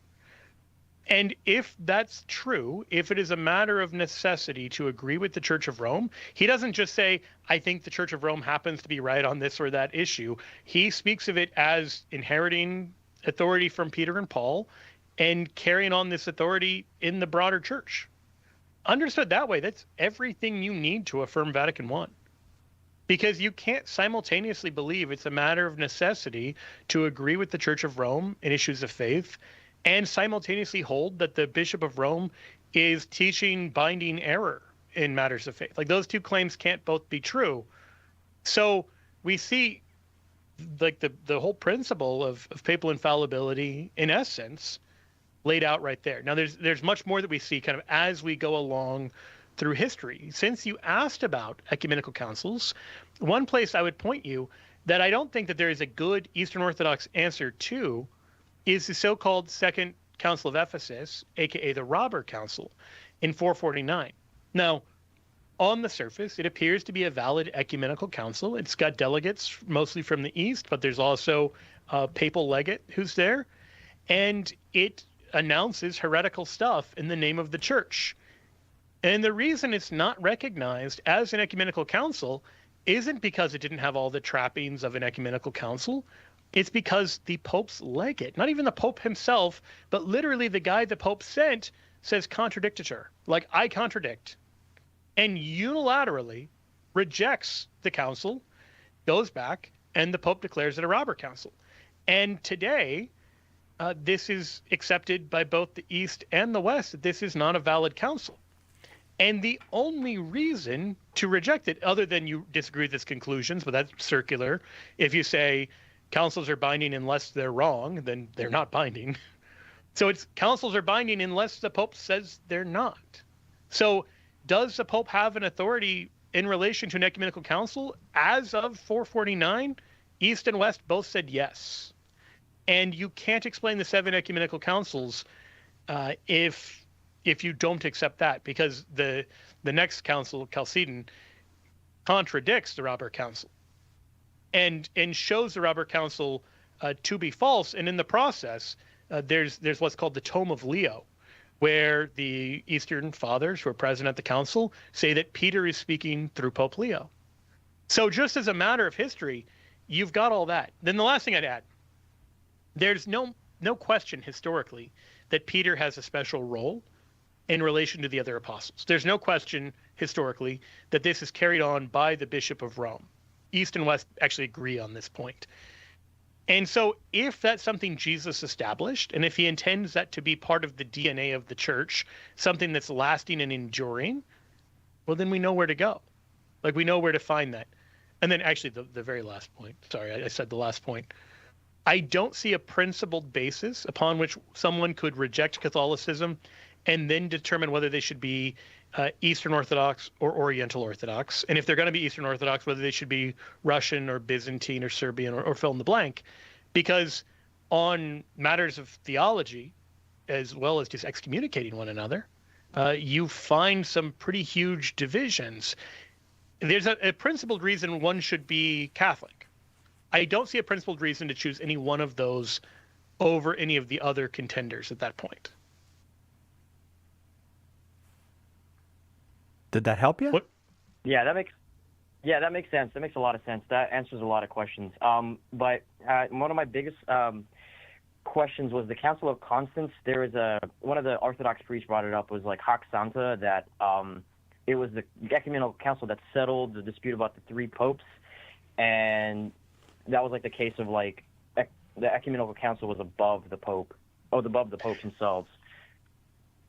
This is an open question with the Council of Constance, and this is quickly resolved in the Council of Florence as to whether a council can kind of order around a pope. Now, significantly, the actual pope wasn't deposed by the council. The real pope resigned at the urging of the council to resolve this issue. But the heresy of conciliarism is pretty soundly rejected in the 15th century, which is when this comes up. So there was this question about, could an ecumenical council kind of order around a pope? And the answer is no. I mean, you can have an ecumenical council trying to get a pope to do things, but they can't actually make him do them. Josh, I'm going to leave it there. I'm going to try to get everybody on here if I can with Joe before we have to go today. Thank you very much, Josh. We would like to send you a copy of Michael Lofton's book, Answering Orthodoxy. You might find it helpful. If you'd like it, just hang on the line and we'll send it off to you. Let's go to Jen in Denver, Colorado, listening on our website, Catholic.com. Jen, welcome. You got a question for Joe? I sure do. So I'm a Catholic content creator on YouTube. Oh, cool. And wonderful. Yeah, it's fun. And I find myself, along with other females, including, I believe, Desiree, having 1 Timothy 2:12 thrown at us. That we as females should not teach and keep silent. So my question for you is, I am wondering what on earth was going on in Ephesus that Paul felt like he had to write this. Who were these women? Yeah, all right. All right. Yeah. Exactly. Yeah. Yeah, I mean, pretty significantly, it's in the context of church governance, not just about women being teachers in any context. I mean, let's make sure that's very clear. Yes, even if you're someone who says, I think all women should be housewives, well, hopefully you think that mothers of children should teach the faith to their children. And so you still think children should be taught by women, whether you think it's school teachers or their mom or whatever. You can't take a literal position that women can't teach. He is talking in what seems to be a particularly disordered context.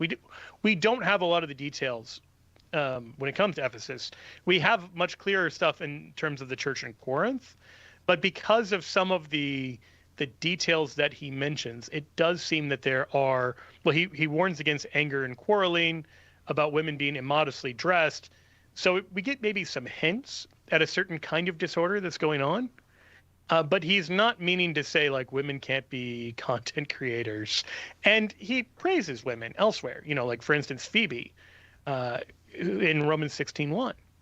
And so we know that Paul works with women in spreading the gospel. But he doesn't have a view of women having like anything kind of like a priestly authority in a liturgical context. And we would agree with him on both of those scores. Like, yeah, don't decide to go out and become a priestess, but please, by all means, continue to share the faith, because here's the other thing. All of us, whether you're called to an official teaching role or not, all of us are called to share the faith. So somebody telling you not to live out the Great Commission because of your sex is speaking pretty directly against Christ, and I think should be rebuked as such. What do you think about that? Does that make sense to you? Yeah, I'm working on a video now, kind of trying to counteract this. So that's extremely helpful. Thank you. Well, yeah, absolutely. It's amazing to me. Like, what do these people think about Catherine of Siena or Teresa of Avila or the other women doctors of the church? I think clearly these are people that are, the church itself says, have the authority to teach the church.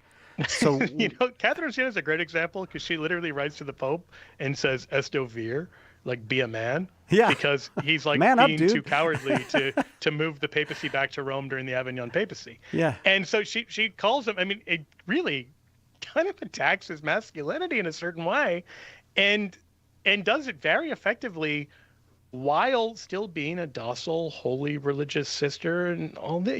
It's not, we don't have to choose either of two sort of caricature positions. Yeah. Jen, I'm really glad you called. I'll tell you what, while you're making your content,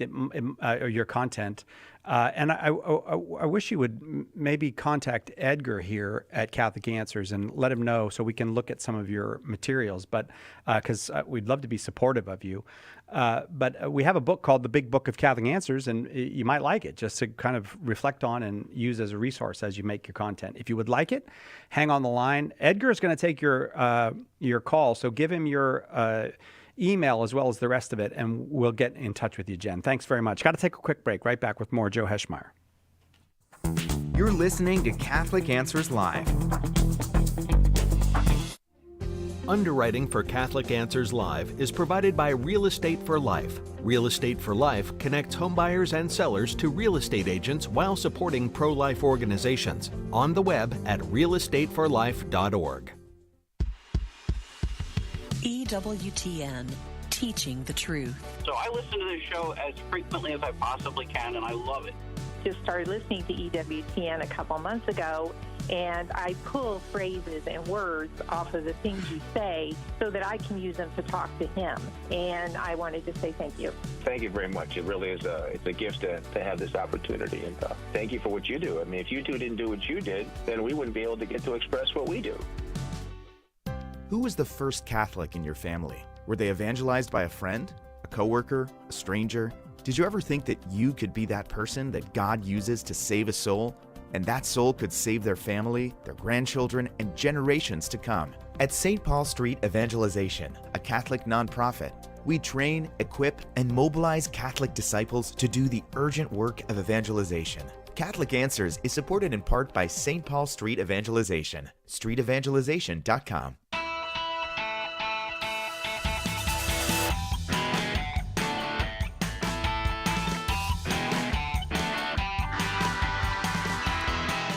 Welcome back. Catholic Answers Live. I'm going to go a little quick here, see what we can do for Ben here in Billings, Montana, at the very least. Ben watching on YouTube. We're glad you're here, Ben. You got a question for Joe Heschmeyer? Yeah.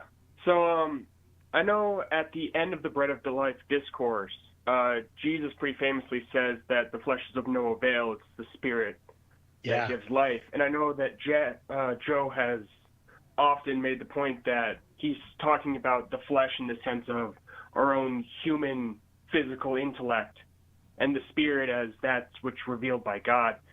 Could you share some verses where we could see this in other places, these phrases being used that way? Yeah, I'm happy to. So in Galatians chapter 5, when St. Paul talks about the works of the flesh, He says the works of the flesh are plain. This is Galatians 5, verse 19. Immorality, impurity, licentiousness, idolatry, sorcery, enmity, strife, jealousy, anger, selfishness, dissension, party spirit, envy, drunkenness, carousing, and the like. St. Augustine, commenting on this passage, points out the devil's guilty about half that list and doesn't have a body. So if you think flesh there means body, then you've got much closer to the Gnostic understanding than the Christian one. Because the worst sins you commit are not actually the bodily sins. The worst sins you commit, the ones that are demonic, like pride, don't require a body. So there's plenty of times where sarx, flesh, is being used in that context. This is one of the more obvious ones. But if you look at the context of John 6 itself, you realize the absurdity of the idea that the flesh is of no avail means Jesus' flesh is of no avail. So this is what I would say. Jesus has just said in John 6, verse 51, I'm the living bread which came down from heaven. If anyone eats of this flesh, he will live forever. And the bread which I shall give for the life of the world is my teaching. No, he doesn't say that. He says, the bread which I shall give for the life of the world is my flesh. Now, whether you understand that it's the Eucharist or the cross or both, you can't say Jesus' flesh is of no avail because he literally saves the world through his flesh. And then he says in 53, unless you eat the flesh of the Son of Man and drink his blood, you have no life in you. That doesn't sound like the flesh is of no avail. Then in 54, he says, he who eats my flesh and drinks my blood has eternal life, and I will raise him up at the last day. Then he says, my flesh is food indeed, and my blood is drink indeed. In 55. And then in 56, he says, he who eats my flesh and drinks my blood abides in me and I in him. So Jesus repeatedly talks about how necessary his flesh is for our salvation and our spiritual life, and particularly us eating his flesh. So when he says the flesh is of no avail, he does not mean the flesh of Jesus.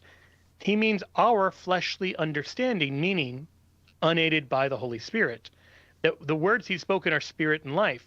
So just as Galatians 5 contrasts the works of the flesh with the fruit of the Spirit, and Paul's not saying your body is bad and your soul is good, he's saying you can't live a holy life apart from the Spirit.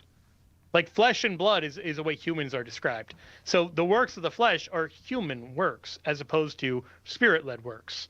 Likewise, a human understanding of Jesus' teaching would be cannibalism. And so Augustine in his tractates on John makes this point, that what it means to say that isn't his flesh is of no avail, but our flesh, unaided by the Spirit, is not going to understand his Eucharistic teaching accurately. The last place I would point you is in 1 Corinthians 15, because there's this popular evangelical understanding that when he says the flesh is of no avail, my words are spirit and life, spirit somehow means metaphorical, and that's just not what spirit means. And so look at 1 Corinthians 15:44, talking about the resurrection, that the body that is laid in the earth is a physical body, but it's raised a spiritual body. If you take that same misunderstanding of flesh and spirit, you'd have to say your literal body is buried, and then you're metaphorically risen from the dead. Well, if we're only metaphorically risen from the dead, if Easter is just a metaphor, we're dead in our sins. And St. Paul says as much in 1 Corinthians 15, that we have to actually believe that this is spiritual, it's also literal.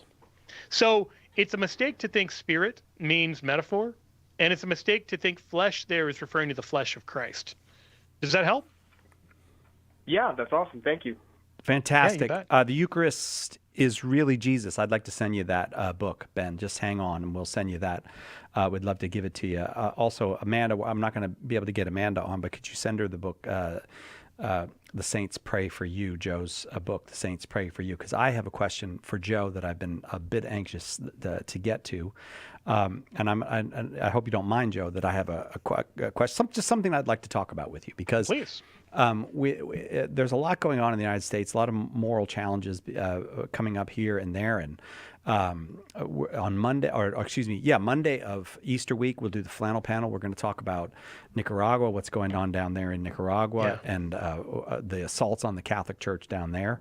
But I wanted to switch to a different country, El Salvador, where we have the story of the man who was a 29-year-old man, came to the United States illegally when he was 16. The court gave an order, basically a do not remove order. He wasn't granted asylum, but an order was entered not to remove, and he was removed and sent to prison in El Salvador. You're a lawyer and a theologian, and I believe you've been to Maryland. So I wanted to ask you, give me a little something on how I should think about this as a cat. I'll tell you what. Let me just set it 5 more seconds of setting it up for you, Joe. Here's my concern: is that I don't want to be cheerleading for one team or another in political things. I want to know the moral answer. How do we morally think about this? Yeah, I think there's a couple layers to this. One, when we talk about the conditions in El Salvador in the prison, they're alarming, certainly by American standards, and they probably raise some legitimate moral questions. Now, some of that is offset in the particular Salvadorian context, that they may be the best prison system you can get with the limited resources people have. Right. And so there's a difference between intentionally depriving someone and just doing the best you can with limited resources. There's another layer when the United States is paying $7 million to send people to a third world prison on purpose, and putting them in conditions that would be completely unacceptable by American standards, and rightly so, because we can actually provide better conditions. That already should shock the conscience. And then you have this case of Abrego Garcia, where he's sent to El Salvador allegedly by an administrative error, despite there being a court order ordering that he couldn't be sent to El Salvador because of fears for his safety. That already is like, okay, someone is being sent overseas with no due process. And due process exists even for the guilty to make sure that they're guilty. If you remember the "Would you give the devil the benefit of law" famous scene in Man for All Seasons, Thomas More. We should care. Yes, Thomas More. We should care about following appropriate procedures, even for people we suspect are guilty of things, because the result is horrendous. If you won't do it for the sake of the least of these, if you won't do it for prisoners who we're told by Jesus Christ himself will be judged in part for how we treat prisoners, if you won't do it for their sake and for your own spiritual good, at least have the foresight to say, if as Catholics you rally behind the idea we can send people to third world prisons and, just do, even prison is maybe not the right term because there's no due process, just putting them in camps abroad without any respect for the court system, even over and against court orders directly saying you can't do that. Don't be shocked if an administration comes in that's hostile to Christians and wants to do the same thing. And even if you're a citizen, how do you prove you're a citizen? Well, through due process. So once you say due process isn't important, you're really opening the door from both a legal and a moral standpoint for a whole cavalcade of evils. And so I think regardless of your opinion about immigration, regardless of your opinion about President Trump or the administration more broadly, Christians should stand shoulder to shoulder and say, hey, this actually is not okay.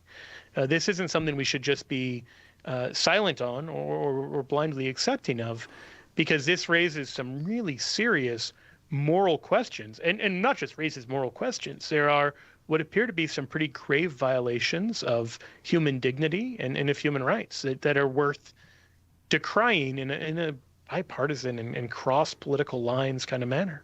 And you can do that while also admitting, look, things have gotten out of hand with immigration, illegal immigration in the United States. It needs to be dealt with.